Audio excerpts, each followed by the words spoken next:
Magandang araw mga bata.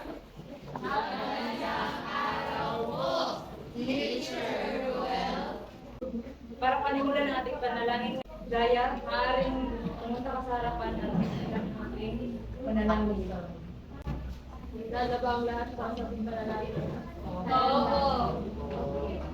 Malalangin ang Ama, Anak, at Espiritu Santo. Panginoong Diyos, subayayan mo kami sa aming pag-aaral sa araw na ito. Amen. Bago po, pulutin ang mga basura sa inyong upuan at ihanay ang inyong upuan sa maayos.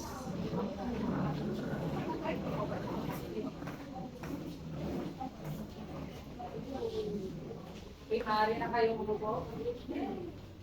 Ngayon, meron bang lumiliban? Wala. Mahusay. Ngayon, tayo ay magkakanta na sa ating pamantayan. Ito ang ating pamantayan sa klase. Maaaring bang basahin? Maupo ng maayos. Makikilala sa klase. Tumango sa mga gawain. Makinig ng mabuti. Naintindihan ba ang ating pamantayan sa klase? Opo! Mahusay. Ngayon, handa na ba kayo sa ating bagong aralin? Opo! Kung handa na kayo, meron ako ditong mga salita na kung saan inyo itong buuin. Ang mga salitang ito ay may kaugnayan sa pamumuno. Hahatiin ko kayo sa dalawang pangkat. Ito ang unang pangkat at ito naman ang pangalawang pangkat. Mayroon kayong 3 minuto upang isagawa ang aktibidad. Handa na ba kayo? Opo! Ngayon, maaari na kayong magsimula.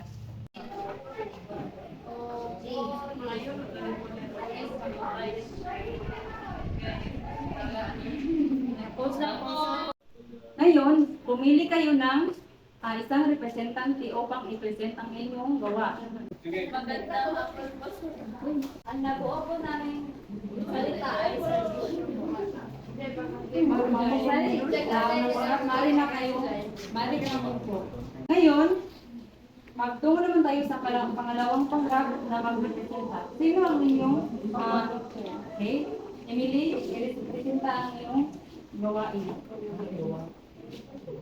ang nabuo salita sa pangkalawang Mahusay, ang nabuo nilang salita ay tungkulin. Ngayon, ang mga salita ito ay mayroong kaugnayan sa salitang pamumuno. Ang pamumuno ay mayroong serbisyo at ang pamumuno naman na isa ay mayroong tungkulin. Ngayon, dahil kayo ay mayroong tamang sagot, bibigyan ko kayo ng puntos. Ay ang unang pangkat ay nakakuha ng 2 puntos at ang ikalawang pangkat ay nakakuha ng 3 puntos. Ngayon, palakpakan natin ang ating mga sarili.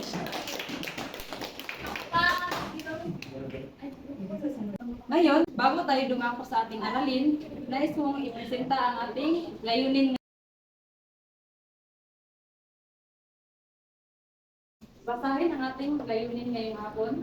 Pagkakaroon ng aralin ang mga mag-aaral ay naasahang matukoy ang kahulugan ng mabuting pamumuno. Nakatalakay ang epekto ng mabuting pamumuno sa pagtugon ng pangangailangan ng bansa at nasasabi ang kahalagahan ng isang mabuting pinuno o leader. Ngayon, mayroon tayong gagawin na tinatawag na ipaskill mo. Hahatiin ko kayo sa 2 pangkat pa rin. Ito ang unang pangkat at ito naman ang pangalawang pangkat. Meron ako ditong mga salita sa sobre na ito at ang inyong gawin ay uriin nyo ito kung ito ba ay epekto ng mabuting pamumuno o hindi mabuting epekto ng pamumuno. Naiintindihan ba? Oo! Kung naiintindihan nyo, meron kayong 3 minuto upang gawin ang ating aktibidad at pagkatapos ay ipresentan nyo ang inyong gawain. Handa na ba kayo?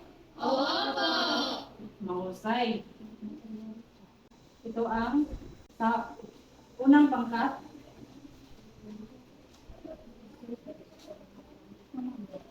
At ito naman ang sa pangalawang pangkat na materyales. Hindi na kayong magsimula.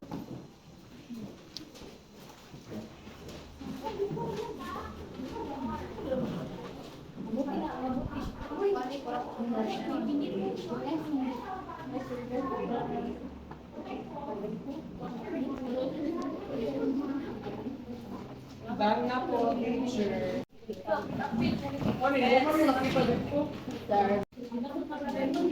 Paskin niyo kung kayo ay tapos na.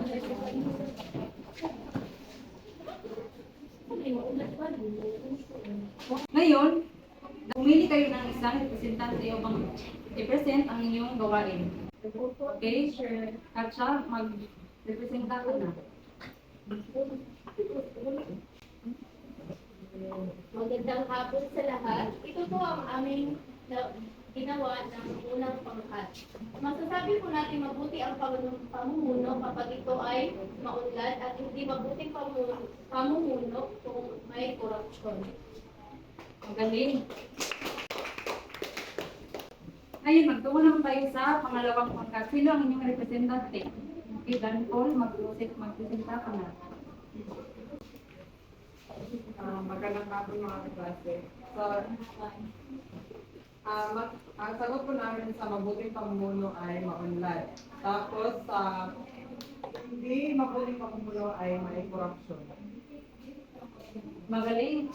Ang inyong mga sagot ay sa unang pangkat, ang mabuting pamuno ay maunlad. At ang hindi mabuting pamuno ay mayroong Korupsyon.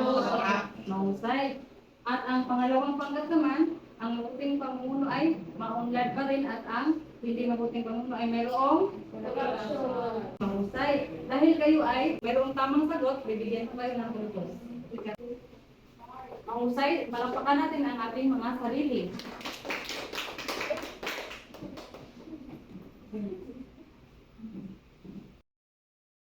Ngayon, mayroon tayong isang aktibidad. Handa na ba kayo sa ating aktibidad, mga bata? Opo! Mahusay. Dahil handa na kayo, ang ating aktibidad ngayon ay pagpresenta ng video. Ang inyong gawin ay dapat ay makinig kayo ng mabuti dahil pagkatapos, mayroon akong mga katanungan. Malinaw ba yun, mga bata? Opo! Mahusay. Pamumuno sa pagtugon sa mga pangangailangan ng bansa.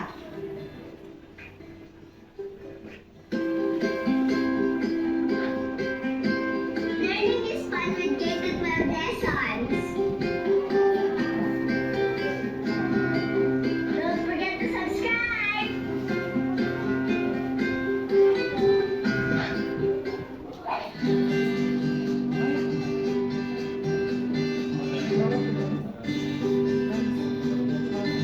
Bansa at isang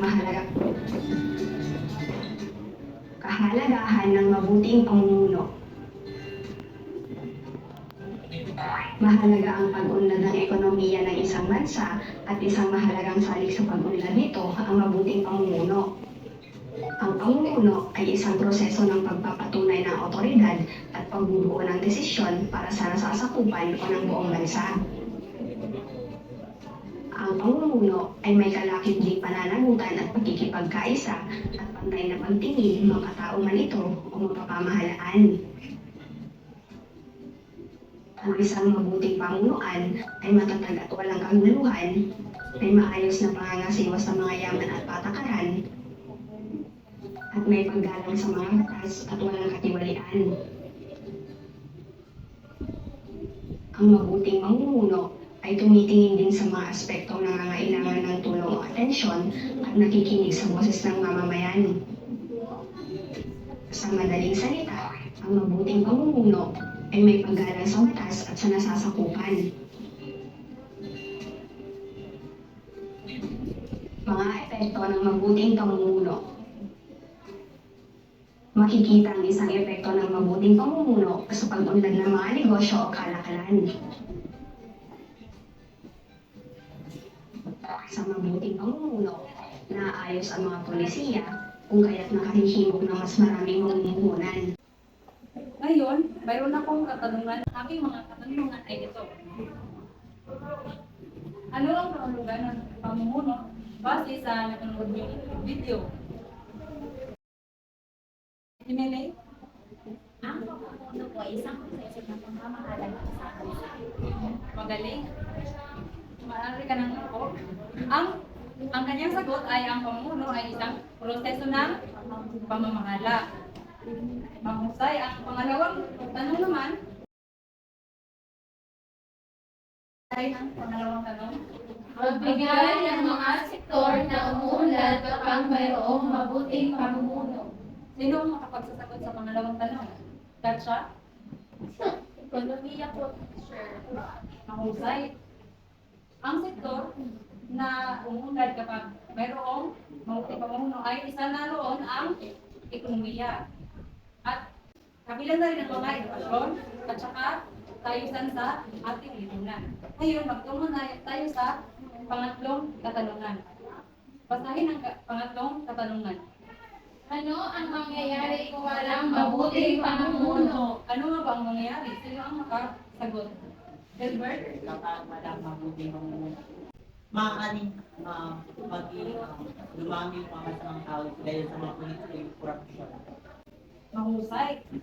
Kung walang mabuting pamumuno, ang mangyayari sa ating lipunan ay tama si Gilbert dahil posible itong magkaroon ng korupsyon at mayroong maraming mga katiwalian. Ngayon, magtungo naman tayo sa pang-apat na katanungan. Maaari mo bang basahin? Ano ang kahalagahan ng mabuting pamumuno? Ano ang kahalagahan ng mabuting pamumuno?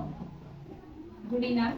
Teacher, para po sa akin, ang kahalagahan ng mabuting pamumuno ay magkakaroon tayo ng isang maunlad na bansa, lalong-lalo na ang maunlad na ekonomiya kung saan ang lahat ng tao na nanirahan sa ating bansa ay hindi magiging mahirap kung mayroong mabuting pamumuno ang isang taong namumuno sa ating bansa.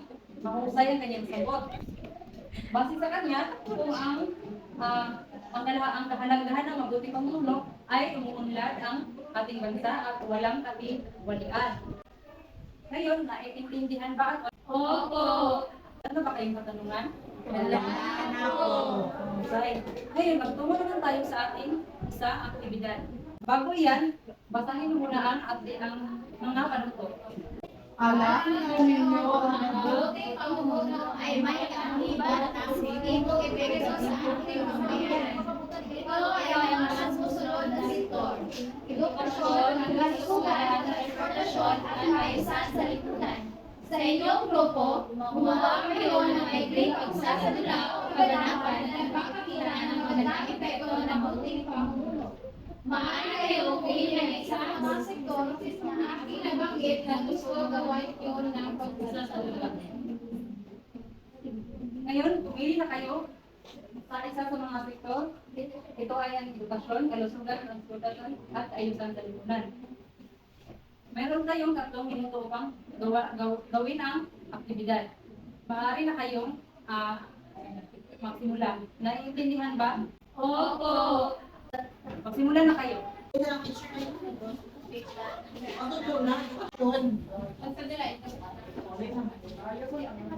Ano kayo? May sakay!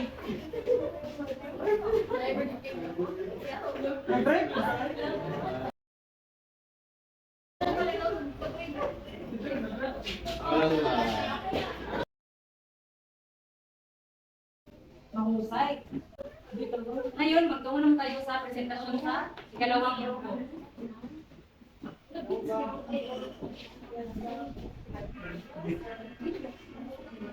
Hindi.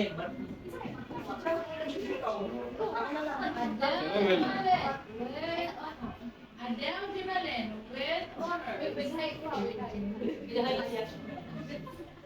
Kalian Jaya, with honor. Guillermino Janco, with the highest honorific spot.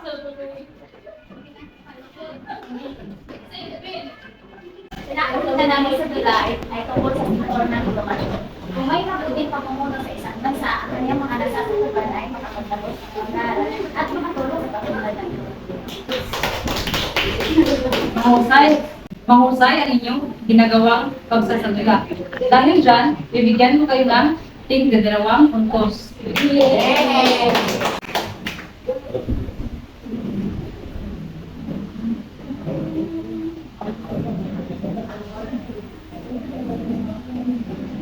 Mahusay, talampakan natin ang ating mga sarili.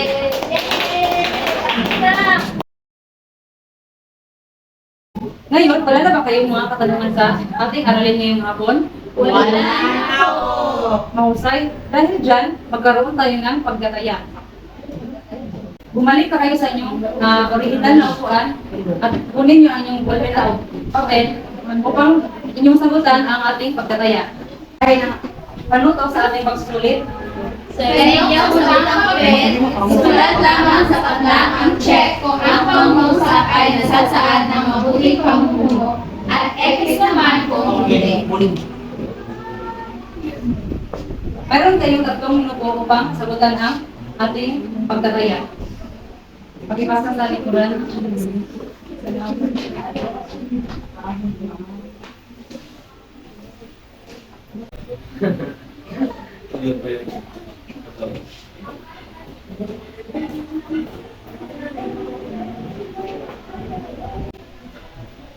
Tapos na ba kayo mga bata? Tapos na po. Kung gayon, ipasa niyo sa harapan ng inyong mga papel.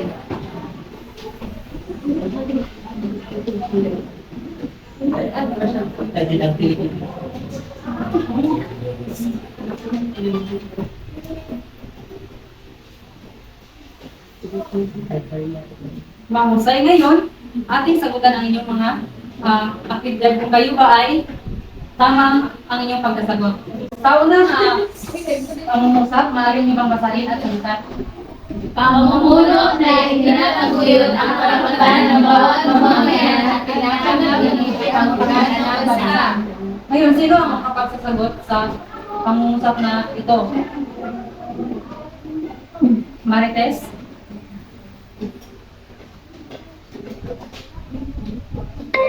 Tama. Mahusay. Ngayon, magtungo naman tayo sa panglimang bilang. Maaari niyo bang basahin ang pangungusap? Ang pamumuno na itinataguyod ang mamamayan ay bahagi ng responsibilidad at tungkulin ng isang mabuting pinuno o leader. Sino ang makapagsasagot sa tanong? Delbert?